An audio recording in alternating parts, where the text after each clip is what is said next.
ప్రేమన దేవుని వారలారా, దేవుని అపారమైన ప్రేమను బట్టి, ఆయన ఉచితమైన కృపను బట్టి పరలోకమందున్న కన్న తండ్రిని స్తుతిస్తూ క్రీస్తు పేర కృతజ్ఞతాస్తుతులు చెల్లించుచున్నాను.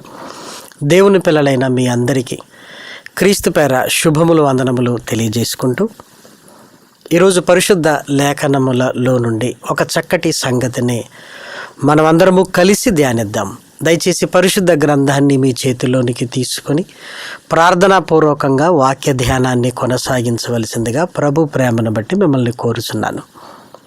పరిశుద్ధ గ్రంథంలో ప్రకటన గ్రంథంలో రాయబడిన ఒక చక్కటి మాటను మనం చూడగలిగితే, ప్రకటన గ్రంథము 2వ అధ్యాయము 15వ వచనం, అటువలనే నికోలాయితుల బోధన అనుసరించువారు నీలో ఉన్నారు. ప్రకటన గ్రంథములో సంఘాలను హెచ్చరిస్తూ పెర్గమ సంఘములో ఉంటున్న దూతకి ఇలాగూ రాయము అని నికోలాయితుల బోధన గురించి హెచ్చరిస్తున్నట్లుగా లేఖనాలలో మనం చూడగలం. ఈ నికోలాయితులు ఎవరు? వారి బోధ ఏమిటి? నికోలాయితులు ఈ బోధను ఎందుకు చేస్తున్నారు? ఇవన్నీ జాగ్రత్తగా లేఖనాలలోనికి వెళ్ళి మనం గ్రహించాలి. ఈ నికోలాయితులను గురించి ఇంకెక్కడైనా వ్రాయబడిందా మనం చూడగలిగితే, ప్రకటన గ్రంథము 2వ అధ్యాయము 6వ వచనంలో రాయబడింది. ఇంకెక్కడ కూడా నికోలాయితులు అన్న పదం పరిశుద్ధ గ్రంథంలో మనకు అంతగా కనిపించదు. దయచేసి చూడండి, ప్రకటన గ్రంథము 2వ అధ్యాయము 6వ వచనం, అయితే ఈ ఒకటి నీలో ఉన్నది, నికోలాయితుల క్రియలు నీవు ద్వేషించుచున్నావు, నేను కూడా వీటిని ద్వేషించుచున్నాను. ఎఫెసు సంఘమునకు వ్రాస్తూ, నికోలాయితుల క్రియలు నువ్వు ద్వేషిస్తున్నావు, నేను ద్వేషిస్తున్నాను. అంటే నా ఇష్టాన్ని కనుగొని నాకు అనుగుణంగా నువ్వు ప్రవర్తించావు అని వారిని బట్టి సంతోషిస్తున్నట్లుగా మనకు కనపడుతుంది. పెర్గమ సంఘపు దూతకు మాత్రము నికోలాయితుల బోధన అనుసరించువారు నీలో ఉన్నారు అని రాయబడింది. ఈ నికోలాయితులు ఎవరు? వారి బోధ ఏంటి? ఎందుకు ఈ బోధలోనికి వారు వెళ్ళారు? ఇవన్నీ జాగ్రత్తగా చూద్దాం. ముందు నికోలాయితులు ఎవరో అర్థం చేసుకోవడానికి ప్రయత్నం చేద్దాం. ప్రకటన గ్రంథము 2వ అధ్యాయము 14వ వచనాన్ని దయచేసి చూడండి. అయినను నేను నీ మీద కొన్ని తప్పిదములు మోపవలసి ఉన్నది. అవేవనగా, విగ్రహములకు బలి ఇచ్చిన వాటిని తినునట్లును, జారత్వము చేయునట్లును, ఇశ్రాయేలీలకు ఉరి ఒడ్డుమని బాలాకునకు నేర్పిన బిలాము బోధను అనుసరించువారు నీలో ఉన్నారు. ఇక్కడ బిలాము బోధ అని రాయబడింది. బిలాము ఒక వ్యక్తి మనందరికీ తెలుసు. బిలాము చెప్పిన బోధను బిలాము బోధగా ఇక్కడ వ్రాయబడినప్పుడు, నికోలాయితుల బోధ అన్నప్పుడు మరి నికోలాయితులు కూడా ఎవరో ఒక వ్యక్తి ఈ బోధను ప్రారంభించి ఉండాలి అని పై వచనాన్ని బట్టి మనం అర్థం చేసుకోగలం. గాంధేయవాదులు అంటారు. గాంధీ సిద్ధాంతాలను అనుసరించువారు. అంబేద్కరిస్టులు అంటారు. అంబేద్కర్ భావజాలాన్ని ముందుకు తీసుకొని వెళ్ళేవారు. ఇప్పుడు బిలాము బోధ అంటున్నాడు. బిలాము అనే వ్యక్తి చేసిన బోధను బిలాము బోధ. అలాగే నికోలాయితుల బోధ అంటున్నాడంటే, నికోలాయితుల బోధకు మూల పురుషుని బట్టి నికోలాయితుల బోధ అనే పేరు వచ్చిందిగా మనం గ్రహించగలం. మరి ఇతను ఎవరు?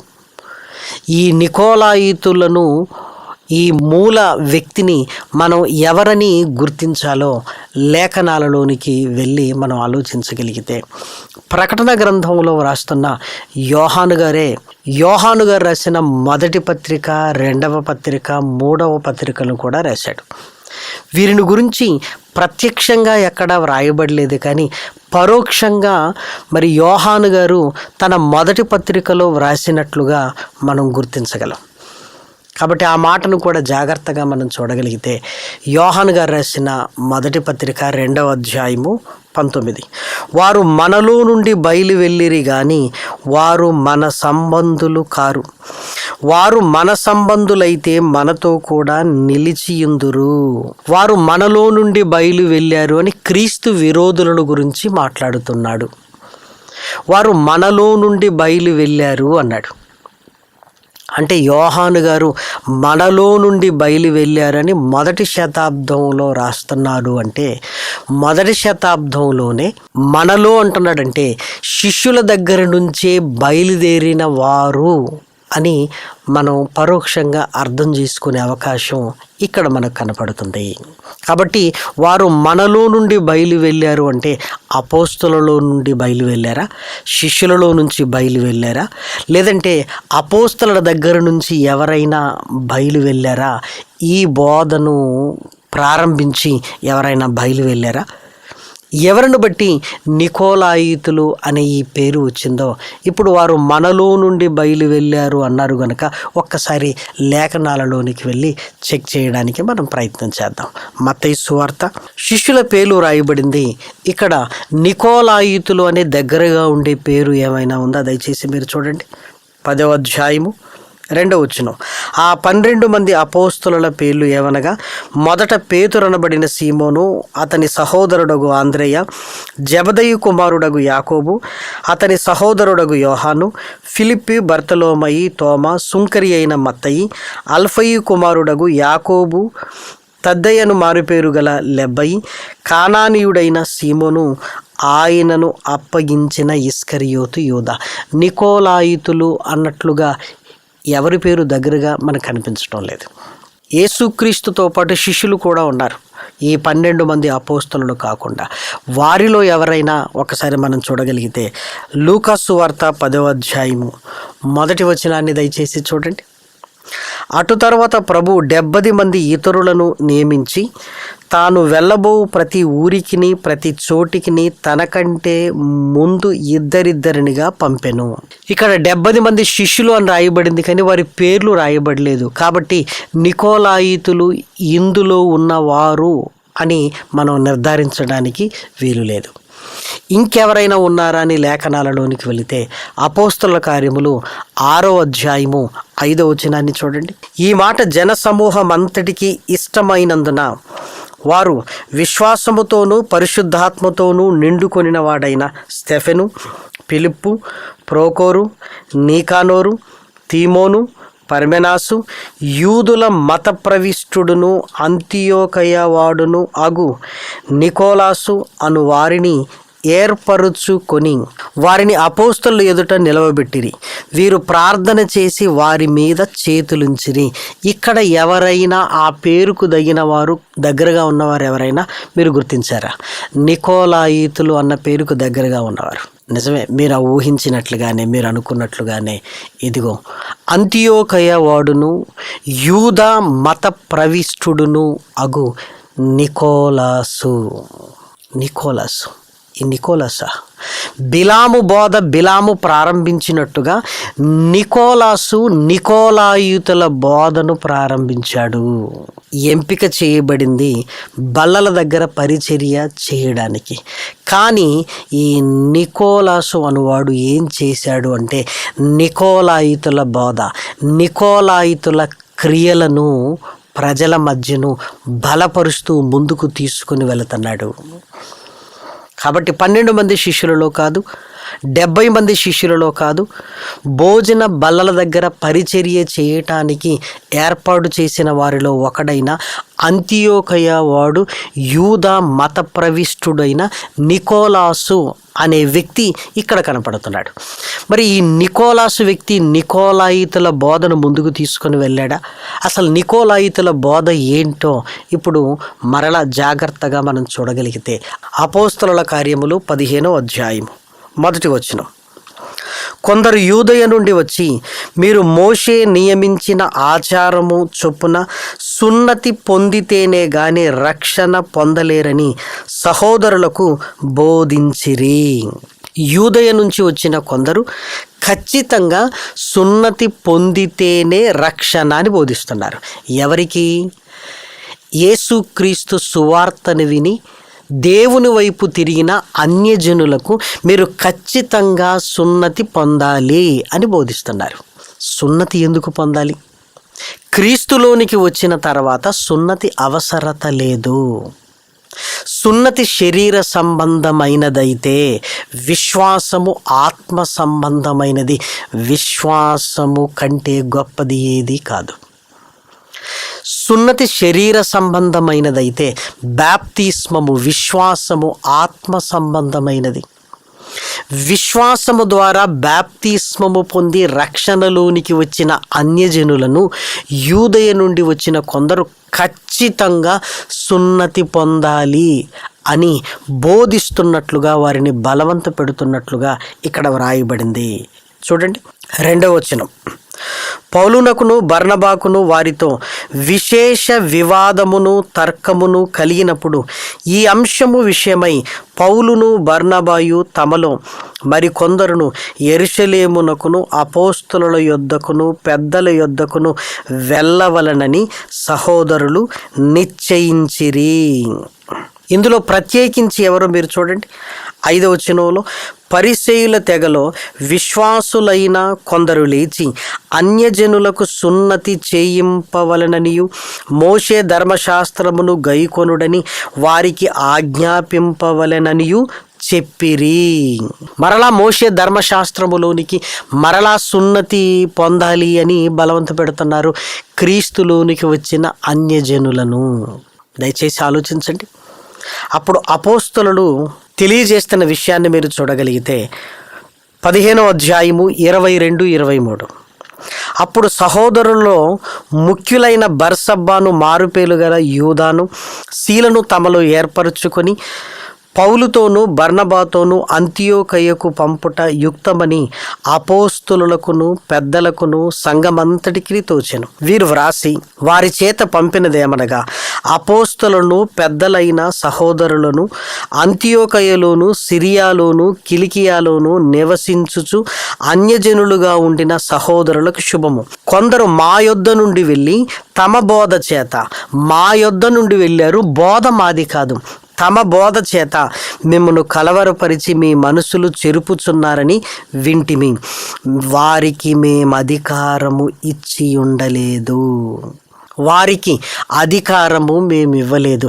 వెళ్ళింది మా దగ్గర నుంచి, చేస్తున్నది తమ బోధ అని అన్యజనులకు అపోస్తలులు ఈ లేఖను రాసి పంపుతున్నారు. దీన్ని బట్టి జాగ్రత్తగా ఆలోచించండి. మా యొద్ద నుండి వెళ్ళిన వారు అంటే ఈ నికోలస్ అనే వ్యక్తి అంతియోకయకు పంపుట యుక్తమని అంటే మీరు ఆలోచించగలిగితే అంతియోకయకు సంబంధించిన వాడే ఈ నికోలాసు. యూదా మత ప్రవిష్టుడు అని రాయబడింది. మరి ఎందుకు ఈ బోధన చేశాడు? అపోస్తలుల దగ్గరకు వచ్చి అపోస్తలులు చేతులుంచారు కదా, అంటే క్రీస్తులోనికే వచ్చాడు కదా, మరలా ఈ బోధన ఎందుకు మారుస్తున్నాడు, ఎందుకు మార్చాడని జాగ్రత్తగా లేఖనాలలోనికి వెళ్ళి మనం చూడగలిగితే అపోస్తుల కార్యములు 8వ అధ్యాయము 6వ అధ్యాయములో అపోస్తలుడు 7గురిని ఏర్పాటు చేశారు భోజన బల్లల దగ్గర పరిచర్య కొరకు. ఇప్పుడు 8వ అధ్యాయాన్ని దయచేసి చూడండి. ఆ కాలమందు యెరూషలేములోని సంఘమునకు గొప్ప హింస కలిగినందున అపోస్తలులు తప్ప అందరూ యూదయ సమరయ దేశముల యందు చెదిరిపోయిరి. అపోస్తలులు తప్ప మిగిలిన వారందరూ అంటే ఏర్పాటు చేయబడిన ఈ 7గురు కూడా చెదిరిపోయారు. ఎందుకు? శ్రమ కలిగింది. అపోస్తలులు తప్ప అందరూ చెదిరిపోయారు. ఈ చెదిరిపోయిన వారు యూదయ సమరయ దేశాలకు చెదిరిపోయారు. ఫిలిప్పు గారైతే సమరయ ప్రాంతాలలో సువార్తను ప్రకటిస్తున్నట్లుగా రాయబడింది. మరి మిగిలిన వారు ఎక్కడికి వెళ్ళారంటే యూదయ ప్రాంతానికి వెళ్ళారు అనుకోవచ్చు. ఇప్పుడు 15వ అధ్యాయము 1వ వచనంలో ఆలోచించండి. యూదయ సమరయ దేశములకు చెదిరిపోయారు. యూదయకు వెళ్ళిన వీరు యూదయ ప్రాంతము నుంచి విస్తరించి బోధన మార్చారు. ఎందుకు బోధన మార్చారంటే సంఘమునకు హింస కలిగింది. ఇప్పుడు యేసు క్రీస్తు ద్వారా బాప్తిస్మం ద్వారా విశ్వాసము ద్వారా మాత్రమే రక్షణని చెప్పితే యూదుల వల్ల శ్రమలు, యూదులు అనేక ప్రాంతాలలో ఉన్నారు. ఎక్కడికి వెళ్ళినా యూదుల వల్ల శ్రమలు కలుగుతాయి గనుక యూదుల వల్ల శ్రమలు కలగకుండా ఉండాలి అని నికోలాసు బోధన మార్చాడు. ఆ బోధను నమ్మిన వారే నికోలాయితులు. చూసారా, కష్టం రాగానే శ్రమలు తప్పించుకోవడానికి బోధన మార్చాడు. ఏమని? అన్యజనులు సున్నతి పొందాలి, మోషే ధర్మశాస్త్రాన్ని గైకొనాలి. ఈ మాట చెప్పటాన్ని బట్టి యూదులు కూడా ఏమనుకుంటారు? సున్నతి పొందుతున్నారు, మోషే ధర్మశాస్త్రం ఇంకేంటి అని వీరిని శ్రమ పెట్టరు. కాబట్టి శ్రమలలో నుంచి తప్పించుకోవడానికి మాత్రమే బోధను మార్చాడు. నికోలాయితుల బోధ సున్నతి పొందాలి అని బలవంతము చేసే బోధ. దయచేసి ఇప్పుడు చూడండి, గలతీలకు రాసిన పత్రిక 6వ అధ్యాయము 11వ వచనం. నా స్వహస్తముతో మీకెంత పెద్ద అక్షరములతో వ్రాయుచున్నానో చూడుడి. శరీర విషయమందు చక్కగా అగపడుగోరువారు ఎవరో, శ్రమలు లేకుండా సంతోషంగా, ఇదిగో ఏ ఇబ్బంది లేకుండా చక్కగా అగపడుగోరువారు ఎవరో, వారు తాము క్రీస్తు యొక్క శిలువ విషయమై హింస పొందకుండుటకు మాత్రమే సున్నతి పొందవలనని మిమ్మును బలవంతము చేయుచున్నారు. సున్నతి పొందమని ఎందుకు బలవంతం చేస్తున్నారంటే హింస పొందకుండుటకు మాత్రమే. యూదుల వల్ల కలుగు శ్రమలు పడకుండా ఉండుటకు మాత్రమే సున్నతి పొందమని మిమ్మల్ని బలవంతం చేస్తున్నారు అని పౌలు గారు గలతీ పత్రికను వ్రాస్తూ హెచ్చరిస్తున్నాడు. అంటే గలతీ సంఘములో విపరీతంగా వీరి బోధ వెళ్ళినట్లుగా మనం చూడగలం. మొదటి అధ్యాయములో క్రీస్తు కృపను బట్టి మిమ్మల్ని పిలిచిన వానిని విడిచి భిన్నమైన సువార్త విశ్వాసము, బాప్తిస్మము, మరణ సమాధి పునరుత్థానములు, భిన్నమైన సువార్త. సున్నతి, మోషే ధర్మశాస్త్రము, బాప్తిస్మం పొందండి, సున్నతి కూడా పొందండి, ఇది భిన్నమైన సువార్త. అందుకే 2 నిబంధనలు అని 2 కొండల గురించి చెబుతున్నాడు. ఒకటి సున్నతి సంబంధం అనేది, ఇంకొకటి విశ్వాసము ముఖ్యమని చెప్తున్నాడు.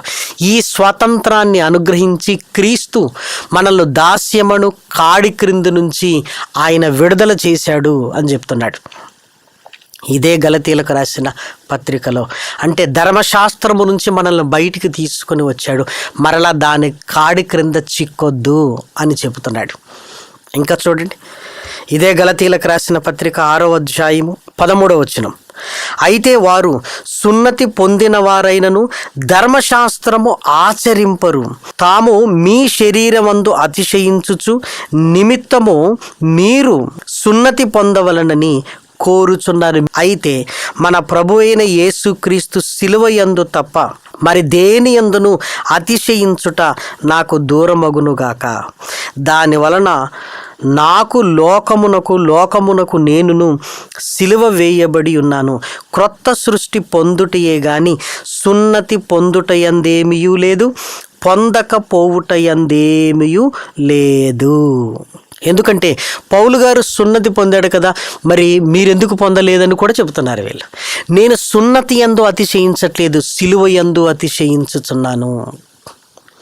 సున్నతి శరీరములో చిన్న గాయము, కానీ యేసుక్రీస్తు శిలువ మీద ఆయనకున్న గాయాలను బట్టి నేను అతిశయిస్తున్నారు, మీరు సున్నతిని బట్టి అతిశయిస్తున్నారు అన్నాడు. కాబట్టి దయచేసి మీరు ఆలోచించండి. యేసుక్రీస్తు శిలువలో కార్చిన పవిత్ర రక్తము ద్వారా విశ్వాసమును బట్టి పాపక్షమాపణ కలిగి బాప్తిస్వం ద్వారా ఆయన కృపను బట్టి రక్షణ పొందుతున్నప్పుడు మరలా సున్నతి ఏమాత్రం అవసరం లేదు. కాబట్టి గలతీలకు రాస్తున్న ఈ పత్రికలో సున్నతి సంబంధించిన విషయాలు ఎక్కువగా మాట్లాడుతున్నట్లుగా మనం చూడగలం. గలతీలకు రాసిన పత్రిక 5వ అధ్యాయం 6వ వచనం. యేసుక్రీస్తు నందుండు వారికి సున్నతి పొందుటయందేమియూ లేదు, పొందకపోవుటయందేమియూ లేదు, కానీ ప్రేమ వలన కార్యసాధకమగు విశ్వాసమే ప్రయోజనకరము. విశ్వాసము ముఖ్యము. ఇంకా క్రింది వచనాలలో 11వ వచనం. సహోదరులారా, సున్నతి పొందవలెనని నేనింకను ప్రకటించుచున్న ఎడల ఇప్పటికీ హింసింపబడనేలా? ఇప్పటికీ వారు హింస పొందకుండుటకు అలా చెబుతున్నారు. ఒకవేళ నేను కూడా అదే చెబితే నేనెందుకు హింసింపబడతాను? అది కాదు. ఆ పక్షమున సిలువ విషయమైన అభ్యంతరము తీసివేయబడును కదా. మిమ్మును కలవరపెట్టువారు తమ్మును తాము ఛేదించుకొనుట మేలు. కాబట్టి నికోలాస్ అనే వ్యక్తి నికోలాయితుల బోధను, నికోలాయితుల క్రియలను అన్యజనుల మధ్యకు తీసుకుని వెళ్ళాడు. కేవలం యూదుల వల్ల శ్రమ పొందకుండుటకు మాత్రమే. బిలాము దుర్నీతి వలన కలుగు బహుమానము కొరకు బోధన మార్చాడు. నికోలాసు శ్రమలు పడకుండా ఉండటానికి బోధన మార్చాడు. చూసారా? కాబట్టి దయచేసి సద్భక్తితో బ్రతకను ఉద్దేశించి వారు హింస పొందుతారు. హింసలు రాకూడదని సత్యమును మార్చేస్తే, బోధను మార్చేస్తే అది భిన్నమైన సువార్తగా మారుతుంది. వాడు తగిన శిక్షను భరించాలి అని చెబుతున్నాడు.